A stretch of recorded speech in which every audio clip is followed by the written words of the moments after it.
सकट चौथ या तिल चौथ का व्रत किस प्रकार करना चाहिए जिससे आपको उस व्रत का पूरा फल मिले और आपकी सभी मनोकामनाएं पूर्ण हो जाएं। जल्दी आपको स्नान आदि से निवृत्त हो लेना है और स्नान आदि से निवृत्त होने के बाद आपको भगवान गणेश की जो मूर्ति है उसके सामने यानी कि व्रत का आपको संकल्प लेना है। व्रत का संकल्प लेना बहुत ही ज़रूरी होता है। ऐसा नहीं है कि आप बिना संकल्प के जो व्रत करते हैं और उसकी पूजा अर्चना करते हैं तो आपको फल यानी कि आपने व्रत रखा है या नहीं रखा है ये किसी को पता नहीं होता है। इसलिए आप लोग संकल्प ज़रूर लें। अब संकल्प का क्या तरीका है हम आपको बता देते हैं। और यदि व्रत से संबंधित आपको कुछ बातें पूछनी है तो आप कमेंट कर कर भी पूछ सकते हैं, हम आपको ज़रूर रिप्लाई करेंगे।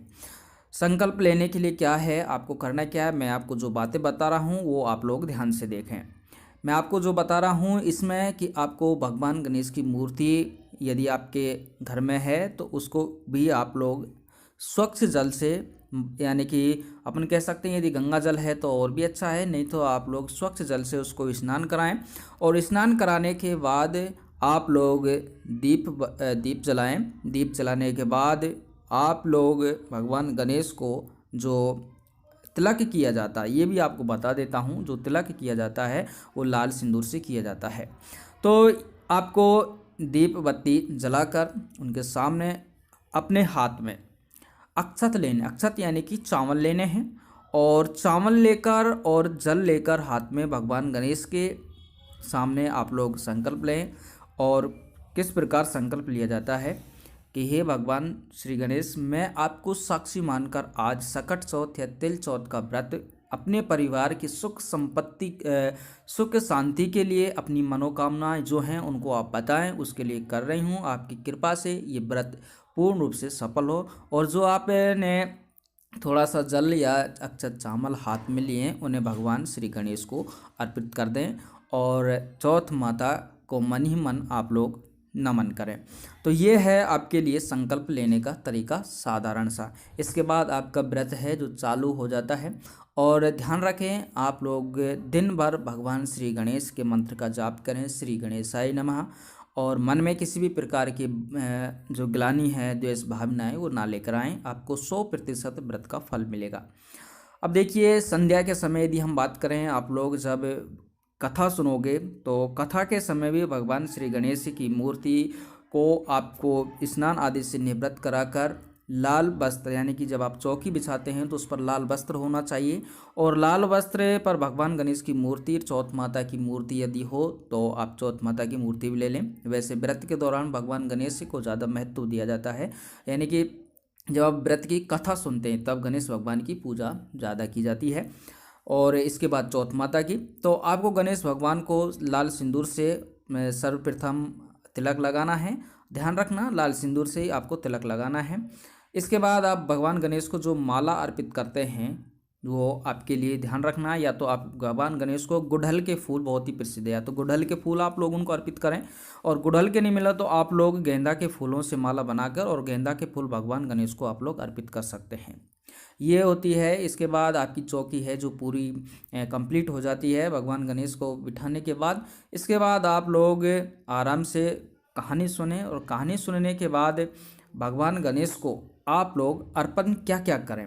तो भगवान गणेश का जब आप पूजा अर्चना करते हो तब आपको ध्यान रखना हरी हरी घास भगवान गणेश को बहुत ही अच्छी है और इसके अगर आप इसको भगवान गणेश को अर्पण करते हैं तो आपको फल बहुत ही जल्दी मिलता है। दूसरा, आपके परिवार के सभी संकटों और कष्टों का अंत हो जाता है। इसके बाद आपको भगवान गणेश को यानी कि दुर्वा जिसको अपन घास कहते हैं ये अर्पण करें।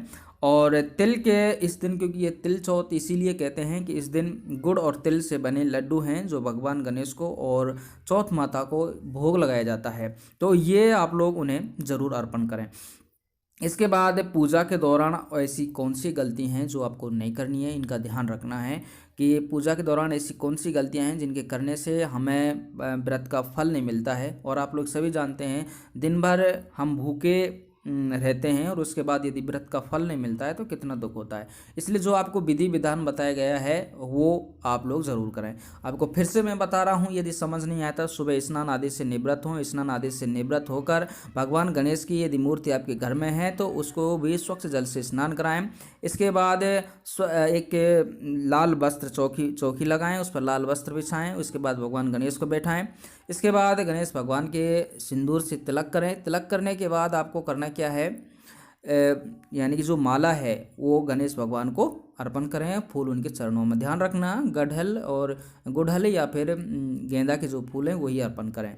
इसके बाद दीप जलाएं। दीप जलाने के बाद आप लोग अपने हाथ में चाहे तो आप पहले गणेश भगवान की आरती कर दें। आरती करने के बाद उनके समक्ष संकल्प, जैसा कि आपको बताया था उस प्रकार संकल्प लें। संकल्प लेने के बाद आपका व्रत चालू हो जाता है और दिन भर आप श्री गणेशाय नमः मंत्र का जाप करें और मनी मन में चौथ माता को भी प्रणाम करते रहें।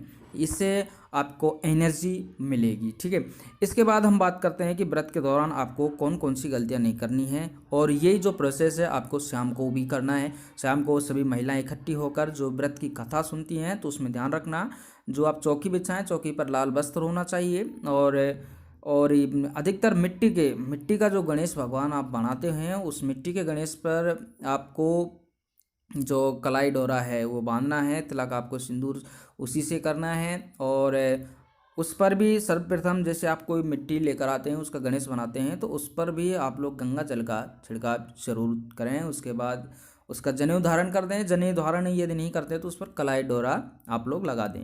कलाई डोरे के बाद ठीक है। तो दोस्तों ये आपकी जो जानकारी दी जा रही है ये शास्त्रों के अनुसार इस प्रकार आपको पूजा अर्चना करनी है।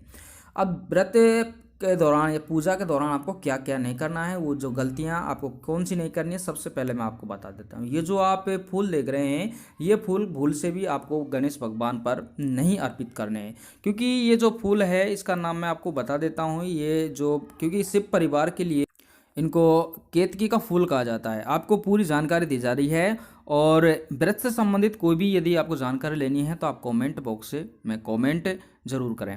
और हाँ, कमेंट बॉक्स को वैसे भी खाली ना छोड़ें। यदि आपको सब कुछ समझ आ रहा है तो कमेंट बॉक्स में श्री गणेशाय नमः जरूर लिखें, आपकी सभी मनोकामनाएं पूर्ण होंगी।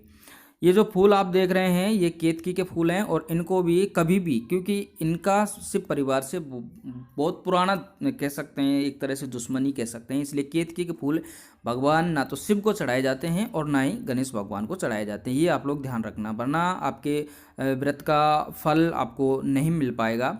तो ये आप ध्यान रखना, ये केतकी के फूल। उसके बाद कहा जाता है धर्मशास्त्रों में कि भगवान गणेश को तुलसी की पत्ते भी अर्पण नहीं करना चाहिए। कुछ से लोग जल के लोटे में तुलसी का पत्ता लेकर जाते हैं, जो कि बहुत ही गलत है। ये आपको नहीं करना है। गणेश भगवान को तुलसी के पत्ते बिल्कुल भी पसंद नहीं है। और आपको अगर आपके जैसे उदाहरण के तौर पर यदि हम आपको समझाएं, आपको आपकी पसंदीदा चीज़ नहीं दी जाती है तो आपको कितना दुख होता है, तो आप लोग समझ सकते हैं, क्योंकि आप लोग व्रत कर रहे हैं। इसके बाद मैं आपको कुछ बातें बता रहा हूँ कि खाने में आप लोग इससे जो फल को आपको दिखाया जा रहा है, सब्जी बोल सकते हैं इसको, कि आप लोग खाने में मूली यानी कि जो जड़ सहित भोजन होता है अधिकतर उसमें मूली बताई जाती है। कि धर्मशास्त्रों में कहा जाता है कि तिल चौथ के दिन और सकट चौथ के दिन मूली का सेवन बिल्कुल भी नहीं करना चाहिए। और ये आपको बता रहा हूँ कि आपको चंद्र दर्शन के बाद ही यदि आप लोग फलाहार ग्रहण कर सकते हैं। और ये आपको ध्यान देना है कि चंद्र दर्शन से पहले आपको कुछ भी नहीं खाना है। इस पर आप लोग विशेष और ध्यान देना है। तो कोशिश करता हूँ आपको पूरी जानकारी है जो समझ आई होगी इस वीडियो के अंदर, कि आपको किस किस प्रकार पूजा अर्चना करनी है, सुबह क्या करना है, सबसे पहले आपको क्या करना है, सारी जानकारी आपको इस वीडियो के अंदर बताई गई है। आप यानी कि हम ये कोशिश करते हैं कि आपका व्रत पूरी तरह सफल हो और आपकी सभी मनोकामनाएं